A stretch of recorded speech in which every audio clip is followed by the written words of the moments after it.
First fumble. The Harmony Point space station floated between Earth and the shining planet Zephyr Prime. It was not only a station of steel and glass, but a bridge between two worlds that had never met face to face. Every corridor gleamed white, every panel hummed with quiet energy, and every camera was fixed on the great meeting hall. Humanity's first contact was about to happen, and everyone knew one wrong word could break history before it even began. Lieutenant Jake Harrison stood, with his fellow officers in the wide meeting room. He had trained for 3 years for this moment, but his hands still shook as if he were a child on his first day at school. He wiped his palms on his uniform for the 3rd time, trying to steady his breath. He told himself to focus, but his mind was like a blank page. Captain Lisa Brooks, leader of the human delegation, walked past the line of officers with calm authority. Her voice was sharp but steady. Remember your training, speak slowly, use formal words, no sudden moves. Jake nodded like the others, but the words slipped past him without sticking. He had memorized 17 ways to say hello in the alien language, galactic standard. But now, standing under the bright lights of history, he could barely remember his own name. The meeting hall was divided in half. Human flags stood tall on one side. Zephirian symbols hung like silver flames on the other. In the center stretched a long table of polished metal, waiting for 2 species to sit as equals. Every breath, every sound echoed like thunder in the silence. Then the doors at the far end opened, the aliens entered, and every human in the room stiffened. The Zephirians did not walk like humans. They seemed to glide, tall and thin, their bodies shifting with colors. Their skin flowed like metal mixed with water, glowing silver, then fading to blue, then sliding into green. The leader wore robes that glittered like starlight. Behind him came several others. One of them was smaller, younger perhaps, her skin mostly silver with pale blue streaks, her eyes deep and dark like endless space.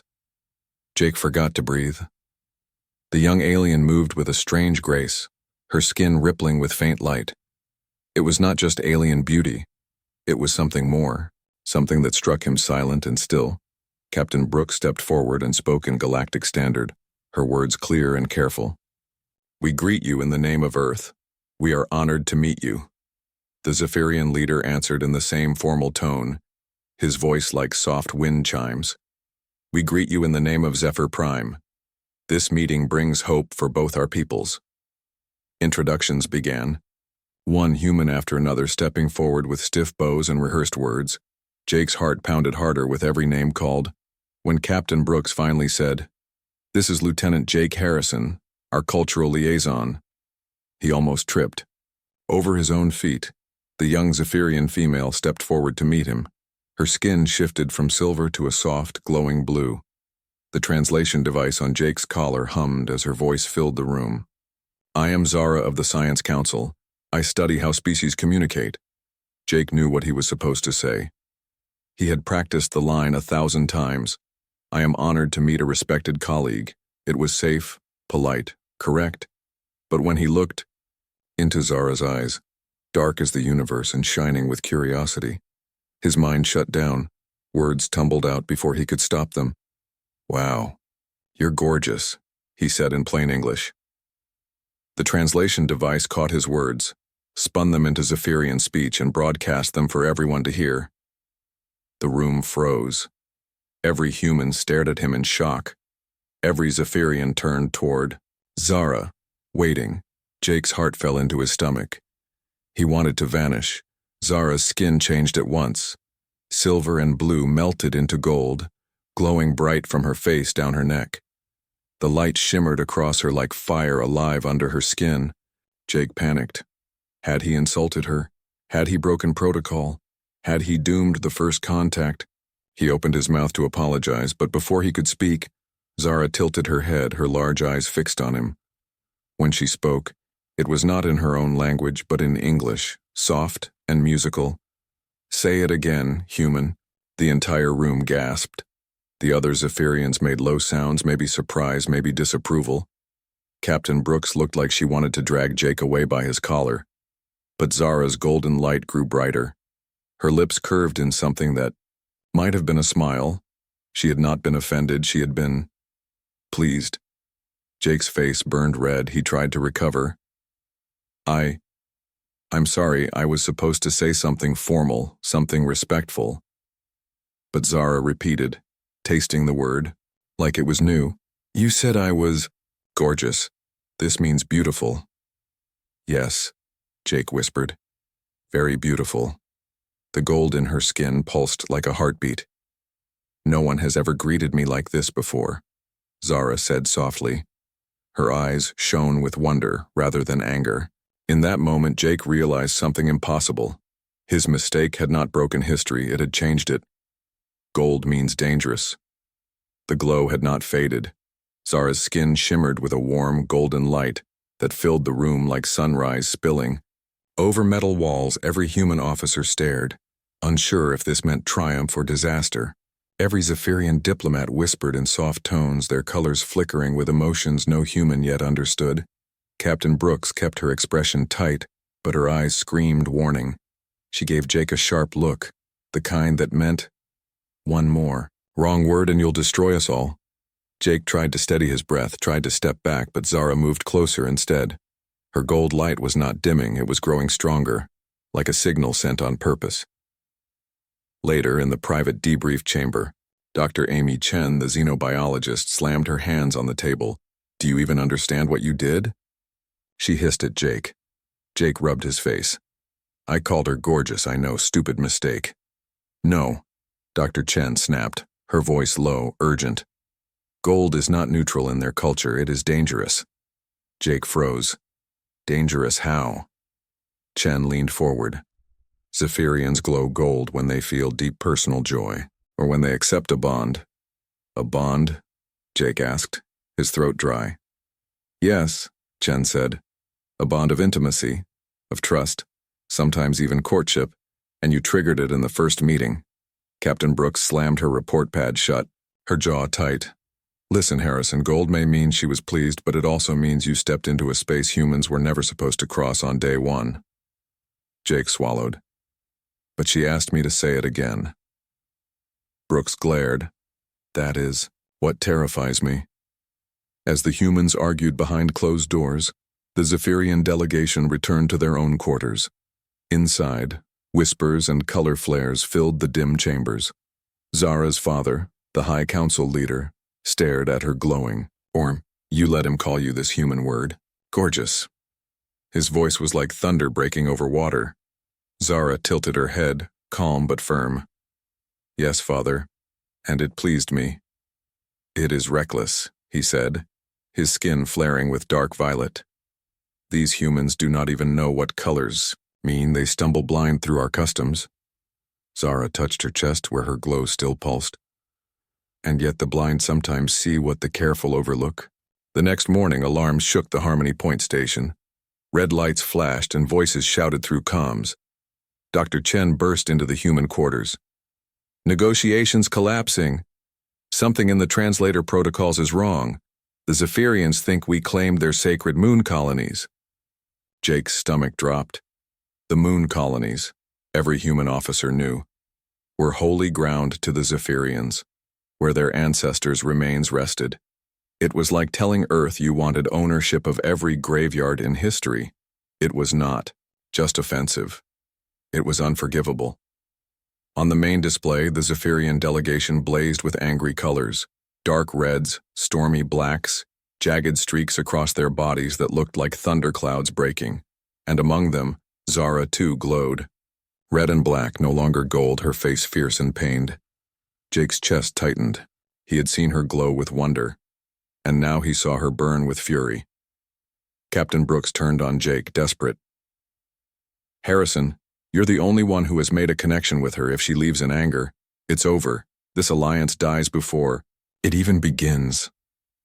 Jake stared at the screen at Zara's storm-lit figure.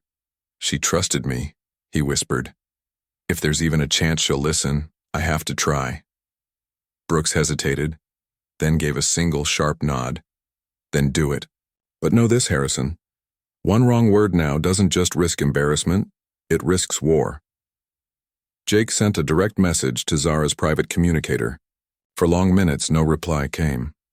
Then at last, a single answer blinked onto his screen. 5 minutes. Observation deck. The observation deck was quiet, wide windows opening to the endless stars. Jake found Zara already there, standing with her, back to him, her skin flickering storm black with streaks of silver. "Zara," he said softly. She turned, her dark eyes colder now, but still searching his face.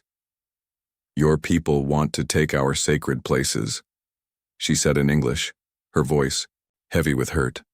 "After all your talk of friendship, this is what you planned." Jake shook his head, stepping closer.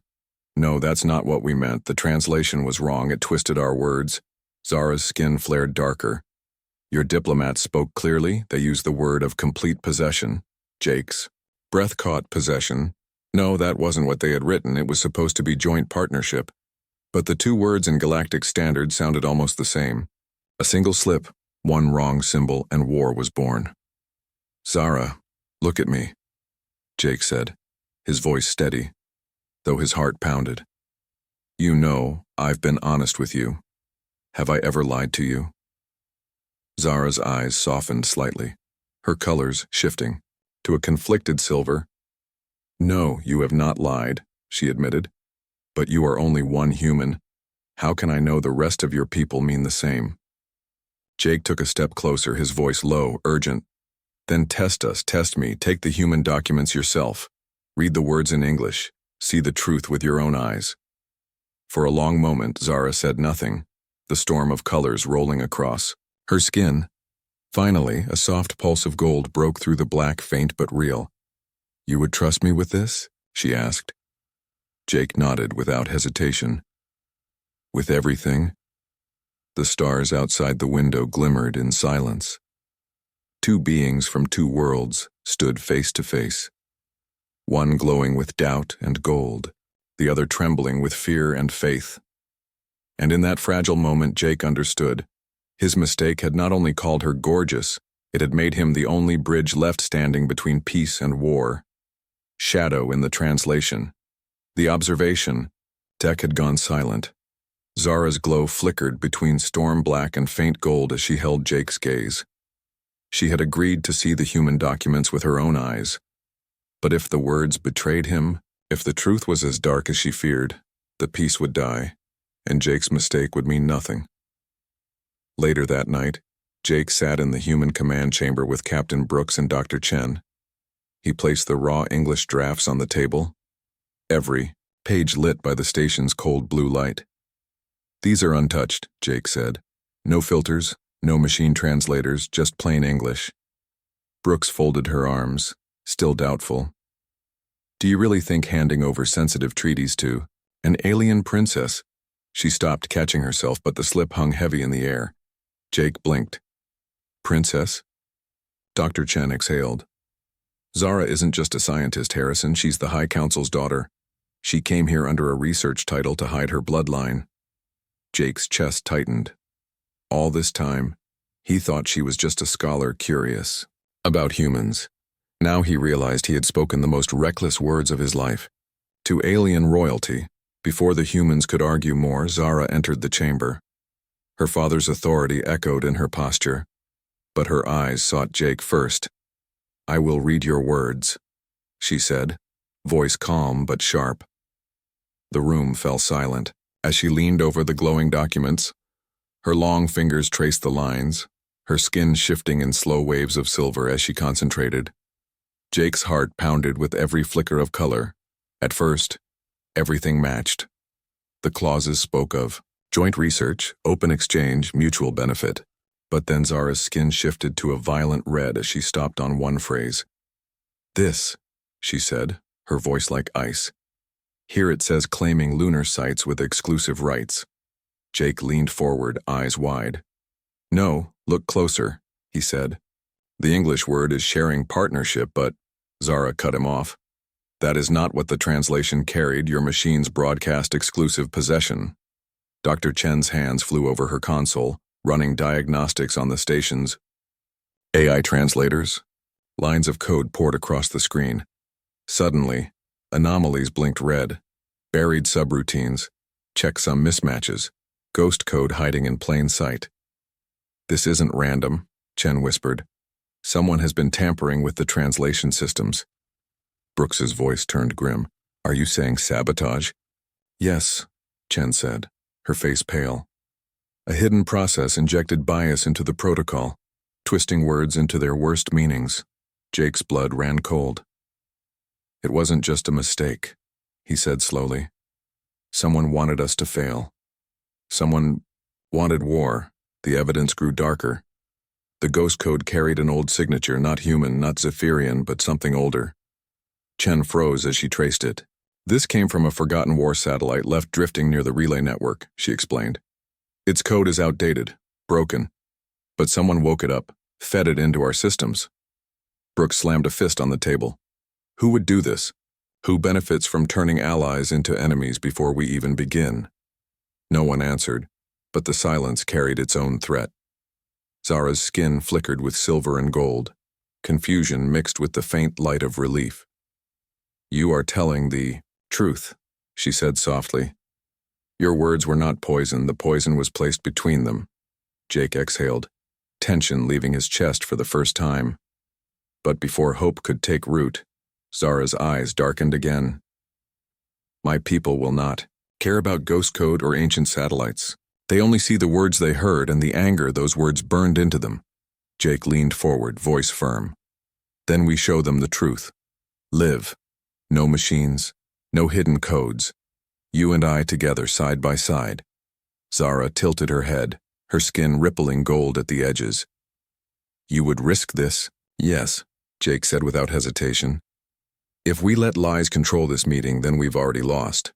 Brooks narrowed her eyes. You're talking about a live cross-translation. Human and Zephirian. No safety nets. Yes, Jake said. No safety nets, only trust. The captain studied him for a long moment, then finally nodded. Fine. But understand, Harrison, if either of you stumble, if either of you slip, the whole treaty collapses on your shoulders. The chamber's lights dimmed as the humans and Zephirians were summoned back into the grand hall. Hundreds of eyes, human, alien, and electronic, turned to the center. Jake and Zara stepped forward together, their footsteps echoing like a heartbeat. No machine voices, no filters, only their own words carrying the weight of two civilizations. Jake looked at her, saw the faint glow of gold trembling under the storm colors. She looked back at him, her eyes steady but questioning. And in that fragile pause before the first word, Jake realized the truth. He was no longer a soldier, no longer just a liaison. He was the only human alive who could save peace with honesty alone. The hall waited. The galaxy waited. And as Jake opened his mouth to speak, one thought cut through the fear. The shadow in the translation was not the end. It was only the beginning. Royal secret, mortal choice. The meeting chamber was silent except for the hum of air systems.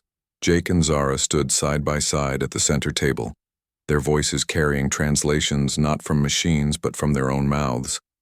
Line by line, they proved the human treaty spoke of partnership, not possession.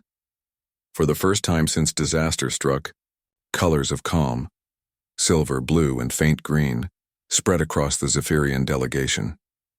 But then, the leader of the Zephirians rose from his seat, his tall form gleaming with authority, his skin burned with dark purple, a color that carried weight like a heavy stone. Zara, he said in his own language, his voice rolling like distant thunder. Step forward. Every Zephirian shifted, bowing their heads. Every human officer exchanged confused looks. Jake's translator whispered the truth into his ear. This was not only their leader, this was her father. Jake's breath caught. He looked at Zara, who now glowed silver with discomfort. She had hidden this from him. From everyone. She was not only a scientist of the council, she was the daughter of the High Council leader, a princess in all but name. The leader's eyes fixed on her, sharp and unyielding. You let this human speak for you. You let him touch our words, our sacred meanings. His voice rose, heavy with command. Do you trust him more than your own people? Zara's colors swirled, gold, silver, violet, a storm of emotion. But her voice, when it came, was calm. "Yes, Father," she said. "I trust him." The hall erupted in gasps. Zephirian diplomats flared with sharp reds of outrage. Humans stared, stunned into silence. Jake himself felt the weight of her words crush against his chest. She had not only defended him, she had defied her father in front of both governments. The High Council leader's skin turned nearly black, the color of deep anger. "You risk shame upon your name, you risk shame upon our bloodline," he said. Zara lifted her chin, gold light blooming steady in her skin. "I came here as a scientist, not as a princess," she replied. "But I will not stand by and watch trust be broken by lies." Jake stepped forward, voice tight but steady. "With respect, sir," he said, "it was not your daughter who endangered peace. It was sabotage, shadow code designed to twist our words." The leader's dark eyes turned on him like knives. "And why should we believe a human officer when your own machines betrayed us?" Jake swallowed but forced the words out. "Because I'm not hiding behind machines. I'm standing here, open, with nothing but my face and my word." For a moment, the leader said nothing. The silence was suffocating. Finally, he spoke. "If you are wrong, human, if this is some trick, then the bond my daughter claims with you will be your doom." Zara flared gold, stepping between them. "No," she said firmly. "If he fails, then I fail too. I will share his fate." The room froze. In Zephirian culture, to share fate was not spoken lightly. It meant trust so deep that one accepted another's life as part of their own. Gasps filled the chamber, some horrified, some awed. The High Council leader's expression shifted, dark anger melting into unreadable silver. "You bind yourself to him," he said slowly. "Yes," Zara answered, her voice trembling only slightly, "because I have seen what humans call honesty, and I believe it can save us." The leader's colors rippled, storm fading into twilight blue. At last, he gave a long, slow nod. "Then you have chosen your path, daughter. But know this. If the bond is true, it will carry the weight of both our peoples. If it fails, it will bring ruin on us all." The tension in the hall eased, but not by much. Humans whispered in shock. Zephirians shifted uneasily. Jake felt the ground beneath him tilt. He was no longer just a liaison, no longer just a soldier who made a blunder. He was now part of something far larger, a bond that carried both hope and doom. As the delegations broke apart for the night, Captain Brooks pulled Jake aside. Her face was pale, but her voice sharp. "Harrison, do you realize what just happened?" Jake nodded numbly. "I think so." "She just tied her fate to yours in front of her father and her people," Brooks hissed. "Do you know what that means?" Jake's voice was quiet, almost dazed. "It means if I fall, she falls too." Brooks shook her head. "No. It means every move you make from now on is watched, measured, judged as if humanity itself made it. One wrong word and you won't just doom yourself. You'll doom her, and she knows it." Jake leaned against the wall, heart hammering. He thought about the way Zara's skin had glowed when she defended him, the courage in her voice, the choice she had made against her father's command. She had taken a mortal risk for him.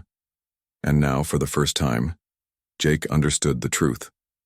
It was no longer just about treaties or mistakes. It was about Zara, about trust, about a bond that could either save two species or destroy them. And somewhere deep in his chest, fear mixed with something else, something fierce, something unstoppable, because he knew he would not let her fall, no matter the cost. The trial of intent. The air in the Harmony Point station was heavy. Humans whispered nervously on one side of the chamber. Zephirians glowed in uneasy colors on the other. At the center, Jake and Zara stood together, two figures caught between suspicion and fragile hope. The High Council leader rose, his tall form casting long shadows against the glowing walls. His voice rang out in both languages. "There is only one way to decide the truth of this matter, the trial of intent." The words hit the room like a hammer. Dr. Chen gasped. "Oh no." Captain Brooks clenched her fists, whispering to Jake, "It's their highest test of honesty. You fail this, and it means betrayal in their eyes." Jake swallowed hard. "What exactly happens?" Zara's voice was steady, but her skin flickered with nervous silver. "It is a test where words alone are not enough. Your body, your emotions, your very intent will be measured. If you lie, the canopy will show black. If you speak truth, it will shine in color." Jake felt cold sweat run down his back. "So basically, a lie detector? Alien version?" Zara met his eyes, her expression grave. "No, Jake, it is more. The canopy does not just read nerves. It reads the harmony between mind and soul. Even fear can break the pattern. You must believe your words, or it will expose you." The chamber lights dimmed. Above them, a vast crystal canopy unfolded like wings of glass. It pulsed faintly, alive, a network of light that hummed with alien energy. Dr. Chen whispered, "It's reading them already." The leader gestured, his skin calm silver. "Step forward, human, and speak your claim." Jake's heart pounded. He thought of every diplomat who had trained for years, every general who might have handled this better, but none of them had called Zara gorgeous. None of them had won her trust. This was his burden now. He stepped under the canopy. The crystal, above, glowed faint blue as it scanned him. Jake took a deep breath, then spoke clearly. "The humans never meant to claim your sacred colonies. The translation was poisoned. Our true intent was partnership." The canopy brightened, shifting to green and gold. The room filled with gasps. The humans exhaled in relief. The Zephirians murmured with surprise. The canopy had confirmed his words. Then the leader turned to Zara. "Daughter, do you bind your fate to this human's truth?" Zara stepped forward, her skin glowing warm gold. "Yes, father, I do," she said. "I have studied his people. I have seen his honesty, and I believe in him." The canopy pulsed with brighter gold, so intense it lit the whole chamber. For a moment, peace seemed possible again, but then one of the elder Zephirians stood, his skin flashing red. "This proves nothing," he hissed. "The canopy measures intent, not wisdom. What if the human believes lies told to him by his own leaders?" The room erupted in argument, colors flaring, voices clashing. Captain Brooks shouted over the noise. "Then let both sides show everything, all records, all documents open for examination." The elder sneered. "And if deception still hides?" Zara raised her voice, calm but strong. "Then we build something better. A translation not of words alone, but of culture, emotion, context. We design it together." Jake stepped beside her. "Yes," he said firmly. "Let the machines learn from us, from human honesty and Zephirian clarity. No more shadows in the translation." The canopy pulsed again, gold and silver entwined. The elder fell silent, unable to argue against the living proof of intent above their heads. But just as calm began to settle, the station shuddered. Alarms blared through the walls. Unidentified ships approaching fast. A human officer shouted. The main display lit with sharp icons. Zephirian warships breaking through the neutral zone. The High Council leader's skin darkened. "Hardliners," he growled. "They come with weapons because they believe the lies." Jake's blood turned to ice. The treaty was seconds from turning into war. He looked at Zara. Her skin glowed gold, but also streaked with fear. She whispered, "Jake, the trial is not finished. We must show them more than words. We must show them unity." Outside, warships armed their weapons. Inside, two young voices prepared to speak again, and Jake knew that if they failed now, not even honesty could save them. Warships at the gate. The Harmony Point station trembled as the first Zephirian warships broke through the neutral boundary. Their long, silver hulls glowed with red pulses, the color of anger, the color of war. Inside the chamber, panic rippled. Through the human officers, shouts filled the air. Hands moved over consoles, alarms screamed. "Defensive shields online," a human technician yelled. Zephirian guards shifted into combat stances, their skins flashing storm black. The fragile peace built in the last few hours was crumbling before Jake's eyes. Captain Brooks barked orders, her voice hard as steel. "Hold fire. No one shoots unless I command it." But her eyes darted to Jake with sharp urgency. Harrison, this is your moment. If Zara can reach them, do it now, or we'll have war in less than a minute. Zara stood frozen for half, a heartbeat, her skin a clash of gold and crimson. She was torn between loyalty to her people and the fragile bond she had chosen with Jake. Jake stepped closer, lowering his voice. Zara, look at me. They trust you more than anyone. If you speak now, they'll listen. Her dark eyes locked on his, and in that instant the hesitation broke. She turned toward the main display. Her voice sharp and commanding in her own language. This is Zara of the Science Council. Daughter of the High Council leader, cease your advance. The chamber fell silent, all eyes fixed on the screen. For a moment the warships slowed, their weapons still hot but their formations unsteady. Then a hard voice crackled through the comms. Princess, you have been deceived. The humans seek to steal our holy colonies. We will not wait to be betrayed. The screen filled with angry faces, their skins burning red and black. Jake's gut twisted. They were not bluffing. One wrong signal and they would fire. Zara's glow flared brighter, her voice ringing clear. No, the humans did not betray us. Their words were twisted. Their true intent is partnership. I have tested them myself under the canopy. But the warship commander snarled. The canopy measures intent, not truth. Even a liar can believe his own lies. The chamber filled with furious whispers, humans shouting, Zephirians flashing hostile colors. Jake's pulse thundered in his ears. Words alone would not be enough.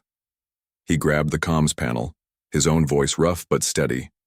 Then don't trust the machines, don't trust the canopy, and trust us. The warships fell quiet, the commander's face sharp with suspicion. Explain yourself, human. Jake's throat was dry, but he forced the words out. Your people glow with color when you feel. Ours do not. But we show honesty in different ways. In tone, in eyes, in risk. Look at me now. I stand here with your princess, knowing that if I am wrong, your guns will tear this station apart. He took a step closer to Zara, his hand trembling as he reached for hers. If I lie, then let your weapons destroy me. But if I speak truth, then let us prove it together. Zara's skin erupted into brilliant gold, the strongest glow yet. Her voice carried like fire. You see this light? Gold is not weakness, gold is not shame. It is the mark of joy and trust, and I glow now because this human speaks the truth. The chamber vibrated with tension. On the screen, the warships hesitated, their red pulses flickering uncertainly. The commander's voice growled. Words and colors prove little. Jake's chest tightened. They were losing. But then Zara did something no one expected. She pressed her glowing hand to Jake's chest, letting her gold spread against his human uniform. The canopy above them flared alive on its own. No ritual, no request. It pulsed in waves of gold and blue harmonizing across both of them. Dr. Chen gasped. It's linking them. Cross-species resonance. I've never seen this before. The warship crews stared, silent and stunned. For the first time, the canopy showed not one species but two fused in color. A single field of light flowing between human and Zephirian. The commander's red glow faded to silver, his voice lowered, uncertain. This has never happened. How is this possible? Zara answered with calm strength. Because honesty is not only human or Zephirian, it is universal, and together we have shown it. For a long moment, nothing moved. Then, slowly, the warships powered down their weapons. The red pulses on their hulls faded to pale blue, the color of uneasy peace. The chamber filled with gasps of relief. Captain Brooks slumped against the console, whispering, God help me, Harrison. You actually did it. Jake's knees felt weak, but Zara's golden glow steadied him. For the first time he realized they hadn't just saved a treaty. They had created something impossible, something new. A bond the galaxy had never seen before, but in the shadows of the chamber, one of the elder Zephirians narrowed his eyes. His skin flickered with cold, sharp violet, the color of schemes. And Jake felt a chill crawl up his spine. The warships had stood down, yes, but the game was far from over.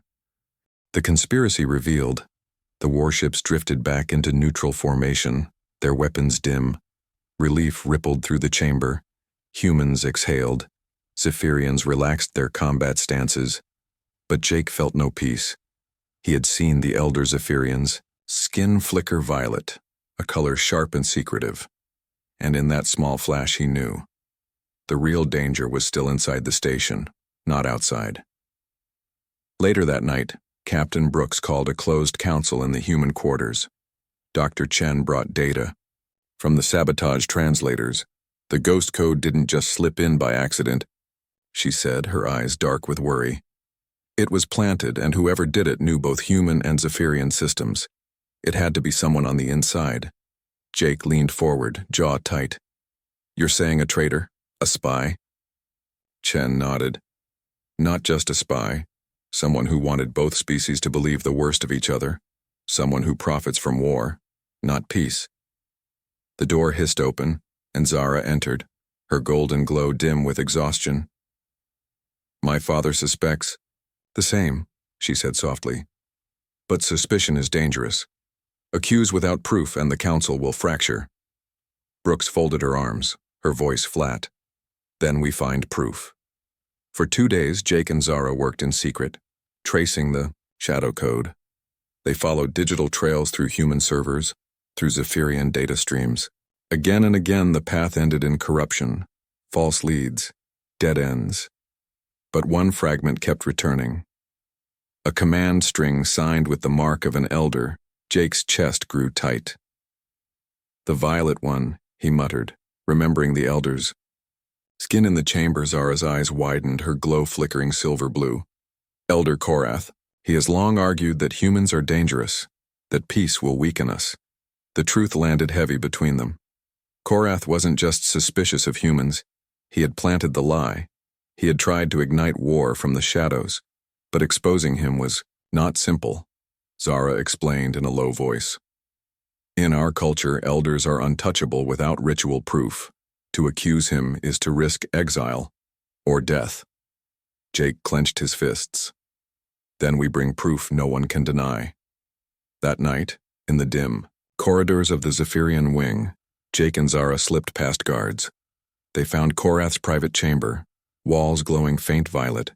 Inside, hidden behind shimmering panels, they discovered data crystals. Jake slid one into a human reader. Lines of code filled the display. The same ghost signature that had twisted their treaty. But before they could leave, a shadow moved. Korath himself stepped into the chamber, his tall form glowing dark violet like poison. So, he said, his voice cold, the little human worm and the reckless daughter of the council.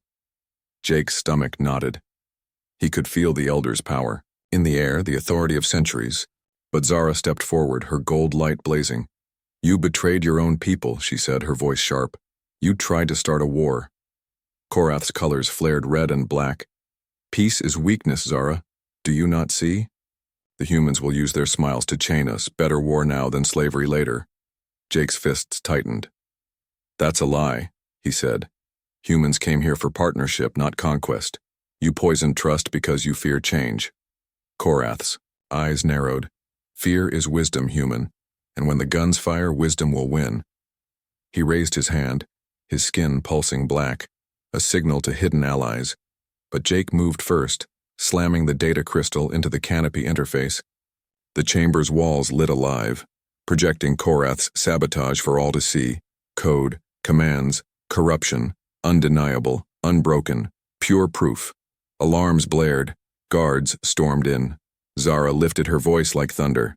Behold your elder's intent. He planted the lies. He sought war, not peace. Gasps filled the hall. Zephirians flashing colors of shock and betrayal. Korath's violet glow faltered, collapsing into pale gray. He had been exposed in the one way no elder could survive. Through truth that spoke louder than his power, the High Council leader entered, his tall form burning with furious red. Korath, you dishonor our name, you dishonor our people. Guards seized the elder, dragging him away as he struggled. His last words echoed like venom. You cannot change destiny. Peace will fail. Your bond will break, and when it does, war will return. Silence fell, heavy and raw. The canopy pulsed above Jake and Zara, glowing bright gold, proof not only of Korath's guilt, but of their unity. The High Council leader turned to Jake, his eyes sharp but softened with respect. You risked your life in our halls, human. You defended truth where even my own feared to speak. His colors shifted to warm silver. For that I honor you, and I honor the bond my daughter has chosen. Relief crashed over Jake. He felt Zara's hand slip into his, warm, glowing, gold. For the first time, both peoples stood in the same chamber, not as rivals, not as enemies, but as allies who had seen the shadow and survived it together. Yet as Jake looked out at the stars beyond the window, he felt Korath's warning linger. Peace had been saved. Yes. But the galaxy was wide, the shadows deep, and somewhere out, there others might already be weaving lies. Zara squeezed his hand, her glow steady and strong. Do not fear the shadows, Jake, she whispered. As long as we stand together, we will always find the light. And Jake believed her, because, in the end, one reckless mistake, calling her gorgeous, had led not to ruin but to the beginning of a future worth fighting for.